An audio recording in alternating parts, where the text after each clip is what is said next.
Shalom, selamat pagi. Bersama dengan Sertim lagi. Pagi ini Sertim akan melanjutkan seri AKM Education Terang Bangsa. Pagi ini Sertim secara khusus akan membahas tentang soal-soal AKM yang ada di web milik Pusmenjar, yang kemarin mungkin beberapa teman sudah mencoba untuk mengerjakannya. Langsung saja, ada 21 soal yang terdapat di uji coba, tapi pada bagian pertama ini kita hanya akan membahas 10 soal saja yang ada di sana. Oke, nah sebentar saya akan bagikan dulu. Iya.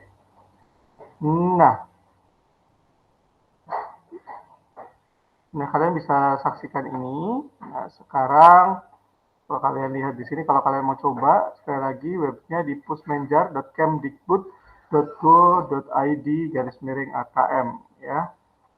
.go.id /AKM. Sampai di sini kalian coba, lalu kalian pilih paket A ya. Lalu login saja. Sebelah kiri atas ada token. Lalu masukkan token di bawah sini. Ketikkan nama, ketik nama Timot. Lahirnya ngarang aja ya. Lahir tahun 2008 ya, masih muda sekali. Iya, kita mulai. Ada waktu 60 menit untuk menyelesaikan soal. Ada 21 soal, tapi pada sesi 1 ini Setim hanya akan bahas 10 soal. Yang akan Setim lakukan adalah tidak sekedar menjawab mana yang benar, tapi bagaimana cara menjawabnya, kenapa jawaban itu benar, kemudian dan yang lain-lainnya lah ya. Oke, untuk AKM ini berkaitan dengan literasi, bacaan-bacaan, baik dan numerasi, matematika dasar. Nah, yang perlu kalian tahu bahwa seperti soal nomor 1 ini akan ada teks, ada gambar. Nah, pertanyaannya itu berdasarkan teks dan gambar, tapi tidak semua jawaban tertulis. Tidak semua jawaban tertulis di di teksnya ini. Oke, ada yang informasi yang tersirat ada di dalam gambar. Oke, sekarang kita lihat nomor 1. Ada Siti dan Udin ini ceritanya ya. Kita baca, silakan kalian baca dengan teliti nanti saat kalian melihat soal. Oke, Siti dan Udin di jalan. Siti dan Udin namanya, muka mereka penuh dengan debu. Dengan baju rombengan, mereka menyanyi di tengah kebisingan. Pagi sampai malam mereka tersenyum dalam peluh, menyapa om dan tante, mengharap receh seadanya. Beribu Siti dan Udin berkeliaran di jalan-jalan dengan suara serak dan nafas yang sesak oleh polusi. Kalau hari ini bisa makan, alhamdulillah. Siti dan Udin tetap berdoa agar mereka bisa sekolah dan punya rumah berjendela. Oke, teks sudah kalian baca dengan teliti. Ini kali ketiga Setim baca, jadi sudah cukup dalam tanda petik hafal teksnya. Nah, kalian tidak perlu hafal, tapi kalian yang perlu adalah membaca dan mengerti. Oke, nah, sekarang soal nomor 1. Apa permintaan Siti dan Udin di dalam doanya? Apa permintaan Siti dan Udin di dalam doanya?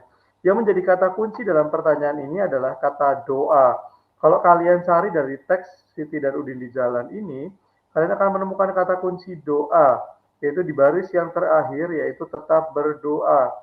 Nah, dari sini kalian bisa tahu apa permintaan Siti dan Udin di dalam doanya. Siti dan Udin berdoa agar mereka bisa sekolah. Itu yang pertama. Yang kedua adalah punya rumah berjendela. Jadi ada dua permintaan. Dari teks baris terakhir ini ada dua permintaan saat Udin dan Siti berdoa, yaitu bisa sekolah dan punya rumah berjendela. Yuk, sekarang lihat pilihannya. Ingin bersekolah, ingin bernyanyi, ingin bekerja, ingin bertamasya. Berdasarkan teks itu, maka jawabannya adalah ingin bersekolah. Selanjutnya, teks masih sama, pertanyaannya saja yang berbeda, gambarnya sama. Manakah yang merupakan sifat Siti dan Udin? Beri centang pada pernyataan yang benar. Kalau perhatikan ada 3 sifat di sini, mungkin ada lebih dari 1 sifat yang benar. Coba kita cek dari teks ini. Ups, ternyata tidak ada kata yang menunjukkan sifat Siti dan Udin adalah anak yang bla bla bla. Tidak. Kita hanya bisa menebak sifat Siti dan Udin berdasarkan teks yang ada di atas ini. Oke, sekarang sifat pertama adalah pekerja keras. Kalau kita lihat di baris 2 dan 3, Udin dan Siti memakai baju rombeng, mereka menyanyi di tengah kebisingan, dari pagi sampai malam, mereka tersenyum dalam peluh. Oke, dua kalimat dalam dua baris ini.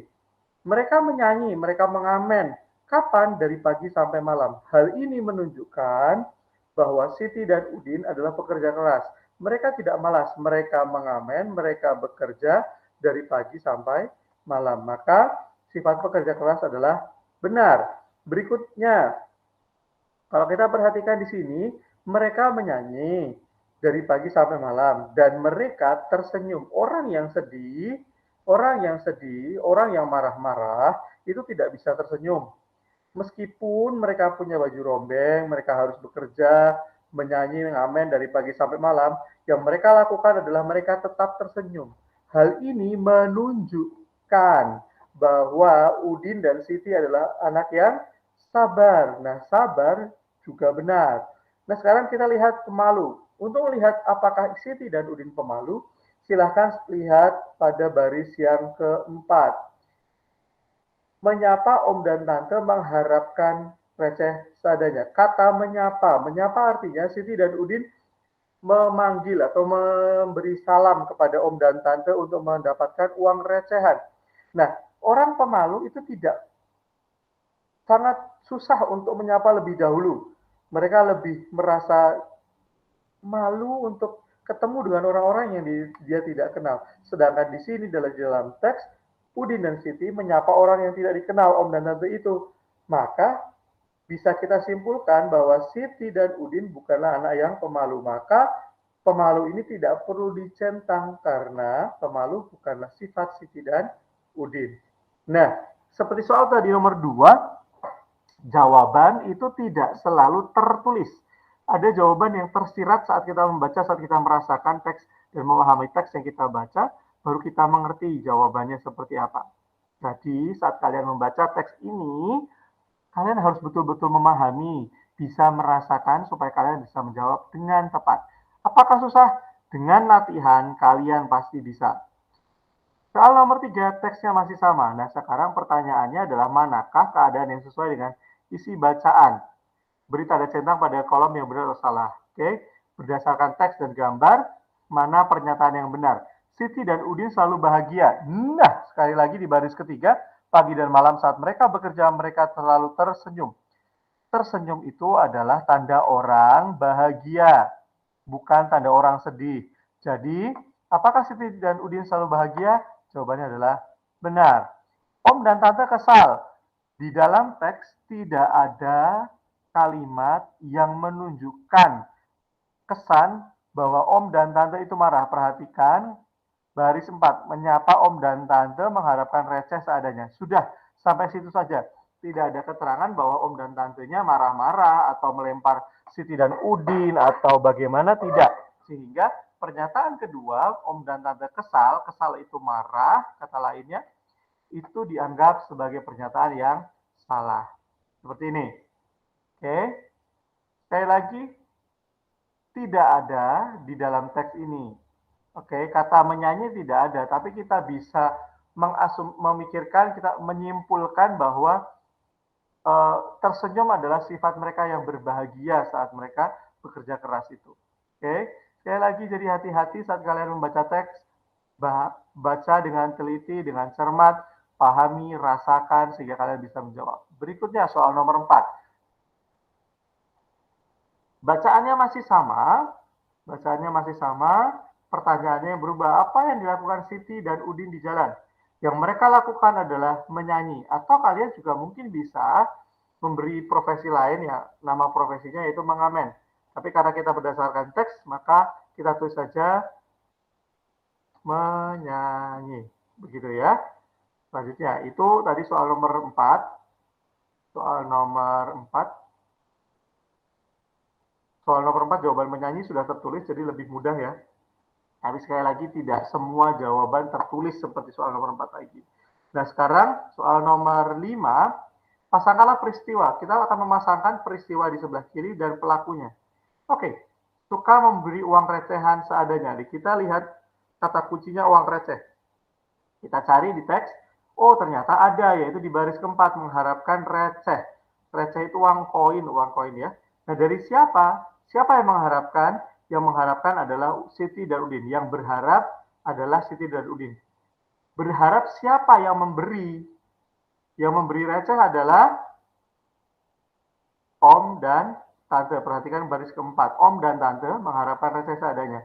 Jadi kalau ada Siti dan Udin pinggir jalan, kemudian dia bernyanyi, kemudian memberikan tangannya, dia berharap Om dan Tante yang dia sapa memberikan uang seadanya.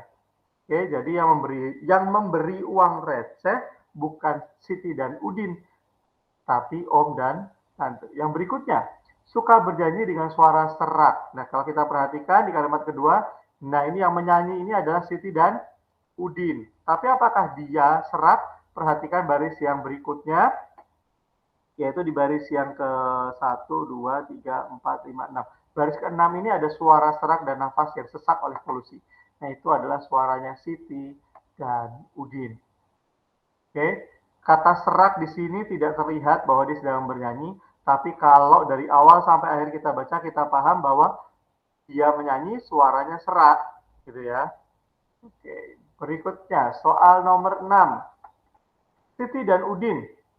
Bacaannya masih sama. Sekali lagi makanya kalian perlu baca dengan teliti, pahami dan rasakan sehingga kalian bisa jawab. Nah, sekarang pertanyaan nomor 6, jelaskan alasan yang mendukung gambar tersebut sudah sesuai. Ini gambar dipilih sebagai ilustrasi, sebagai gambaran dari teks ini.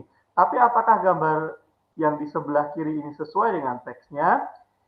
Menurut penulis, sesuai. Nah, bagian kita adalah menjelaskan. Oke, alasan. Oke, yang pertama alasannya adalah, langsung 2. 1, kita perhatikan. Dengan baju rombeng di baris kedua. Artinya, Siti dan Udin pakai baju rombeng. Sinonim dari kata rombeng itu sudah robek, bolong-bolong gitu ya. Nah, kalau kita lihat di gambar, ini ada motif, ada motif, ada motif. Itu bukan gambar bunga, tapi itu adalah sobek bajunya. Jadi, baju Udin dan Siti rombeng. Itu ya. Itu yang pertama. Yang kedua, perhatikan masih barisan yang sama, mereka menyanyi. Nah, dengan lihat kata menyanyi ini dan memperhatikan gambar, kita berasumsi, kita berpikir bahwa betul Udin dan Siti bernyanyi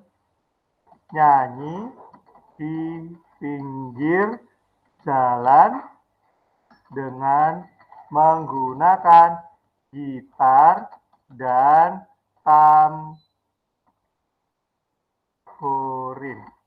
Ini yang dibawa sama Siti tamborin, yang dibawa sama Udin adalah gitar. Oke, berikutnya yang ketiga. Yang ketiga, apalagi nih yang bisa kita ini? Oke, karena mungkin sudahlah 2 saja cukup ya. Pada intinya kalian harus membandingkan antara gambar dan teks yang ada. Oke, itu 6 soal pertama. Berikutnya sekarang, soal nomor 7. Whoops, bacaannya beda. Sekali lagi saat menemukan bacaan yang berbeda, kalian harus betul-betul membaca dengan teliti, dengan memahami, dan merasakan dengan baik ya. Kita akan baca bersama. Tidur yang cukup sangat penting untuk kesehatan. Kurang tidur bisa membuat kita menjadi mudah marah, tidak fokus dalam belajar. Kurang tidur juga akan membuat kita mudah lupa. Lingkaran hitam di bawah mata, biasa disebut sebagai mata panda, bisa timbul pada orang yang kurang tidur. Jam tidur manusia berbeda-beda. Anak kecil tidur lebih lama daripada orang dewasa. Salah satu cara agar tidur pulas adalah dengan mematikan lampu sebelum tidur. Nah, sebelum kita membaca pertanyaannya, perhatikan gambar di sebelah kiri ini. Nah, gambar di sebelah kiri ini tidak sekedar gambar hiasan berbeda dengan soal nomor 1 sampai 6. Pada soal nomor 7 ini dan mungkin beberapa soal berikutnya, gambar ini mempunyai keterangan. Nah, keterangan ini mempunyai informasi tambahan dari teks yang sudah ditulis sebelah kanan ini. Informasi tambahan apa yang bisa kita dapatkan? Mari kita baca. Berapa lama tidur yang kita butuhkan? Tidur adalah satu pilar kesehatan. Tidur terlalu banyak atau terlalu sedikit dapat berdampak buruk bagi kesehatan Anda. Tidur kurang dari 5 jam per malam dapat melipat gandakan resiko penyakit jantung, serangan jantung, dan stroke. Ada juga hubungan yang terus-menerus antara kurang tidur dan penambahan berat badan. Nah, selain informasi barusan, ada juga ini tabel, diagram ini, yang menunjukkan waktu tidur. Nah, perhatikan ini, bayi baru lahir, itu membutuhkan tidur 14-17 jam. Bayi 4-11 bulan membutuhkan 12-15 jam. Balita 1-2 tahun membutuhkan 11-14 jam. Prasekolah usia 3-5 tahun itu butuh 10-13 jam. Usia sekolah membutuhkan 9-11 jam. Usia sekolah itu 6-13 tahun. Kemudian remaja 14-17 tahun membutuhkan 8-10 jam. Dewasa itu usia 18-25 butuh 7-9 jam. Dewasa 26-64 butuh jumlah jam tidur yang sama, yaitu 7-9 jam. Lansia 65 dan usia lebih dari 65 butuhnya adalah 7-8 jam. Itu informasi lain yang kita bisa dapatkan dari poster di sebelah kiri ini. Oke, ada teks berinformasi, ada poster informasi juga. Nah, sekarang pertanyaan nomor 7. Apa yang menyebabkan mata kita terlihat seperti mata panda? Kata kuncinya adalah mata panda. Perhatikan paragraf 2. Di sini juga muncul kata mata panda. Lingkaran hitam di bawah mata biasa disebut mata panda, bisa timbul pada orang yang apa? Kurang tidur. Nah, apa yang menyebabkan mata kita seperti mata panda? Karena kurang tidur. Pada saat uji coba kemarin, kami guru-guru sudah mencoba ujian AKM, teman-teman semua. Nah, untuk bidang ketiknya ini, kalian ngetik jawaban ini ternyata terbatas. Jadi besok waktu kalian menjawab, bisa diminta untuk mengetik, silahkan ketik jawabannya saja, tidak perlu kalimat lengkap. Oke? Soal berikutnya, soal nomor 8.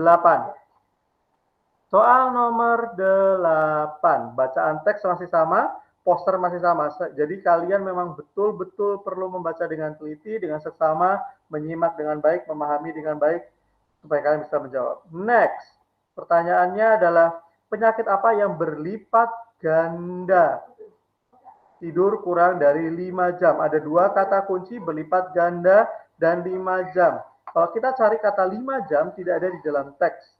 Tapi kalau kita baca di poster, kita akan menemukannya. Sekali lagi, makanya itu kalian harus betul-betul teliti, tidak sekedar baca teks, tapi juga membaca informasi yang terdapat pada gambar maupun di poster.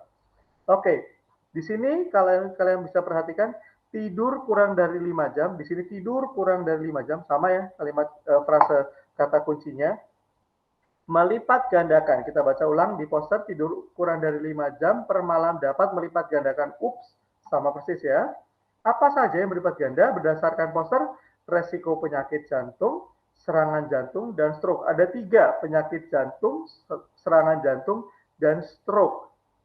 Oke, kalau kita lihat di sini serangan jantung betul, diabetes tidak, insulin tidak, stroke iya. Oke, jadi kalian betul-betul harus baca posternya. Berikutnya nomor 9, 2 nomor terakhir pada sesi pertama ini. Teksnya masih sama, posternya masih sama, tidak ada perubahan. Oke, hati-hati siapa tahu ada perubahan, kalian betul-betul teliti. Nah, sekarang tujuannya. Tujuan dari teks ini, ya, teks ini memberitahu akibat-akibatnya. akibat dari tidur kurang. Selain itu juga teks ini memberi informasi kepada kita kebutuhan tidur berdasarkan usia sebagaimana poster ini tunjukkan. Nah, maka dari itu, manakah tujuan yang menjadi tujuan penulis dalam membuat teks ini? Pertama, menjelaskan kepada pembaca untuk terhindar dari kurang tidur. Jawaban C tidak tepat karena tidak dijelaskan bagaimana caranya supaya terhindar dari kurang tidur. Kemudian, yang jawaban A menunjukkan kepada pembaca rata-rata tidur orang per hari. Jawaban A itu tidak tercantum baik di teks maupun di posternya. Yang ada adalah jumlah jam tidur yang ideal, yang baik berdasarkan usia. Jadi jawaban A adalah salah, C adalah salah. Sekarang yang D, menginformasikan membaca pentingnya tidur yang cukup. Di sini tidak diinformasikan tidur cukup pentingnya seperti apa, tidak. Dia hanya menyampaikan resiko, akibatnya saja. Dia menyampaikan juga, penulis juga menyampaikan tidur berdasarkan usia sebaiknya seberapa. Nah, jadi tujuan dari teks ini tidak sekedar memberi informasi, tapi tujuannya adalah, jadi yang D juga salah, jadi teks ini, poster ini bertujuan untuk mempengaruhi pembaca untuk memiliki waktu tidur yang cukup. Berdasarkan poster, tidurnya pembaca diharapkan bisa menyesuaikan. Contohnya Sertim. Sertim ini usia antara 26 dan 64 tahun. Sehingga Sertim bisa tahu, oh sehari Sertim minimal tidur itu sebetulnya adalah 7-9 jam. Kalau Sertim tidak seperti ini, 7-9 jam, Sertim bisa kena ini dampaknya. Nah, itu yang diharapkan sama penulis. Jadi bukan sekedar memberi informasi, tapi juga mempengaruhi pembaca, yaitu kita semua, untuk memiliki waktu tidur yang cukup. Berikutnya, soal terakhir di dalam session 1 ini. Tidur yang cukup sangat penting untuk kesehatan, bla bla bla, semua masih sama. Poster masih sama. Nah, sekarang pertanyaannya, manakah pernyataan, bukan pertanyaan, hati-hati, pernyataan yang benar tentang manfaat tidur yang cukup bagi kesehatan? Kamu bisa pilih lebih dari satu jawaban. Sekarang, tidur cukup membantu kita fokus belajar. Kita cek di teks. Tidur cukup membuat fokus. Kita lihat, di sini dikatakan tidak fokus dalam belajar. Tidak fokus kalau apa? Kalau kurang. Kalau cukup berarti bisa fokus. Berarti kalimat pertama, pernyataan pertama, benar. Pernyataan kedua, membuat kita lebih mudah mengingat suatu. Bahasa lainnya, lupa atau ingat. Nah, di sini ada kata lupa. Bagaimana kita jadi mudah lupa? Karena kita kurang tidur juga, gitu ya. Supaya tidak mudah lupa, maka kita harus tidur cukup. Dengan tidur cukup, kita bisa mudah ingat. Berarti pernyataan kedua adalah benar. Oke, sekarang pernyataan yang ketiga, menyebabkan timbulnya lingkaran hitam di bawah mata. Nah, ini yang Sertim agak tidak terlalu yakin, apakah lingkaran di bawah mata itu merupakan penyakit. Menurut Sertim, ya silahkan dikoreksi jika Sertim salah, cemiwiw, ya correct me if I'm wrong. Lingkaran di bawah mata atau di bawah mata panda ini bukan penyakit, sehingga memang betul kalau kurang tidur itu membuat mata panda. Tapi kalau kita dijelaskan di sini adalah tidur cukup. Tidur cukup tidak menyebabkan lingkaran hitam di bawah mata. Berarti ini pernyataan 3 salah. Sekarang tidak perlu dicentang kalau salah. Nah, sekarang kita bahas pernyataan keempat. Membuat kita lebih sabar dan tidak mudah marah. Nah, tadi Sertim kalau nggak salah baca ada kata marah ya. Nah, ini mudah marah. Kenapa mudah marah? Karena kurang tidur. Supaya tidak mudah marah harus tidur cukup. Kalau tidur cukup, maka kita jadi sabar dan tidak mudah marah. Maka pernyataan 3 pun benar. Tidur cukup membuat kita sabar dan tidak mudah marah. Tidur cukup membantu kita untuk fokus dalam belajar. Tidur cukup membuat kita lebih mudah mengingat sesuatu. Tidur cukup tidak menimbulkan lingkaran hitam di bawah mata. Jadi yang ini salah. Oke, itu 10 soal pertama dari 21 soal. Selanjutnya kita akan bahas di session yang kedua Terima kasih. Nanti kalian coba pelajari lagi buku-buku AKN yang sudah dipinjamkan dari sekolah. Silahkan dibaca-baca, berlatih. Yang kalian tidak perlu khawatirkan adalah ini tidak mempengaruhi nilai kalian, ini tidak mempengaruhi kelulusan kalian. Kalian adalah utusan sekolah, gitu ya. Kalian adalah utusan sekolah untuk uji coba penilaian dalam hal perkembangan pendidikan di Indonesia. Ini tidak mempengaruhi ke kalian. Tenang saja, kalian cuma jadi sampel penelitian saja dari Kementerian Pendidikan dan Kebudayaan. Terima kasih sekali lagi, tetap semangat, kalian pasti bisa. Tuhan Yesus memberkati, sampai jumpa pada lain kesempatan. God bless you all.